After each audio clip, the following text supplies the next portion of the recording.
Guys আসসালামু আলাইকুম। আজকে আমরা নানু বাসাতে বারবিকিউ বানাবো, সেজন্য আম্মু এখানে চিকেনগুলো সুন্দরভাবে পিস করে নিয়েছে। এখন এর মধ্যে সব ইনগ্রেডিয়েন্টস দিয়ে দিবে। আম্মু এটা কি দিবা? গরম মশলা পাউডার, তারপর কি যাবে? তারপরে সয়া সস, ভিনেগার, টক দই, আদা বাটা, রসুন বাটা, জিরা বাটা, সব মশলাই দিব। তারপর এটা কতক্ষণ মাখিয়ে রাখতে হবে? এটা যত বেশি সময় মাখিয়ে রাখা যাবে তত ভালো। এবার কি দিবা এটা? এবারে দিব টক দই। টক দইটা কিরকম ভাবে দিতে হবে, মানে পরিমাণ? আমি কোনো কিছু এভাবে মেপে দেই না। দিয়ে দিচ্ছি ভিনেগার,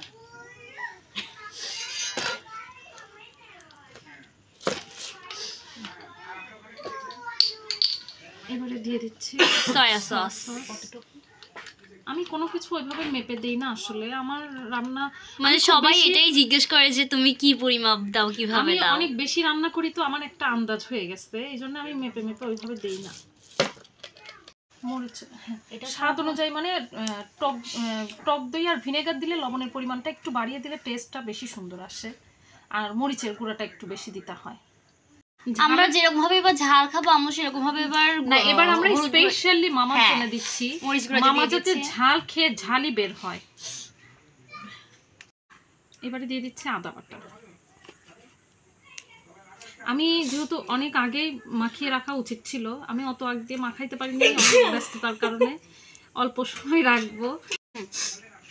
এই জন্য মশলাগুলো আমি একটু বেশি দিয়ে দিচ্ছি, যাতে করে মানে মশলাগুলো একটু বেশি হয়। মশলা এবারে খুব ভালো করে মাখিয়ে নিব, অনেক টেস্টি হবে।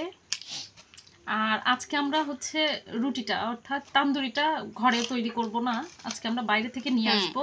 যেহেতু অনেক পিঠা বানানো হচ্ছে, এই পিঠা খাওয়ার জন্য মানে এত আয়োজন আমরা করব না, তাহলে নানের উপর একটু প্রেসারটা বেশি পড়ে যাবে।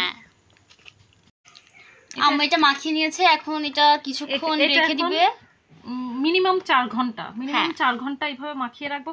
সবথেকে বেটার হয় যদি এটা আমরা আগের দিন করে রাখি, পরের দিন খাই, তাহলে খেতে বেশি মজা লাগে। এখানে আমাদের আরো রান্নার আয়োজন চলছে নান বাসাতে। আজকে যেহেতু শুক্রবার, সবাই বাসায় আছে, সেই জন্য আমরা একটু আয়োজন করছি অনেক কিছু।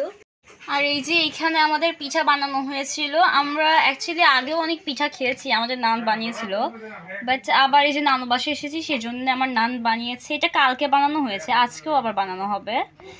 অ্যাজ ইউ ক্যান সি পিঠাগুলো অনেকই টেস্টি হয়েছে।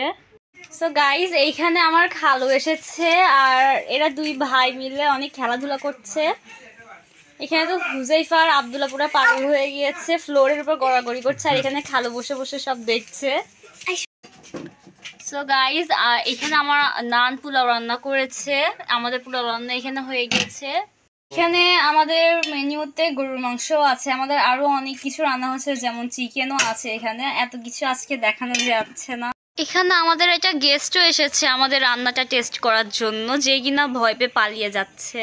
সো গাইজ, এখন আমার ভাই আর আমার বাবাও এখানে চলে এসেছে। আমার ভাই এখানে বসে বসে পোলাও খাচ্ছে আর আমার বাবাও এখানে বসে রয়েছে। আর আমরা সন্ধ্যার দিকে নামাজ কালাম পড়ে গ্রিল বানানো শুরু করে দিব।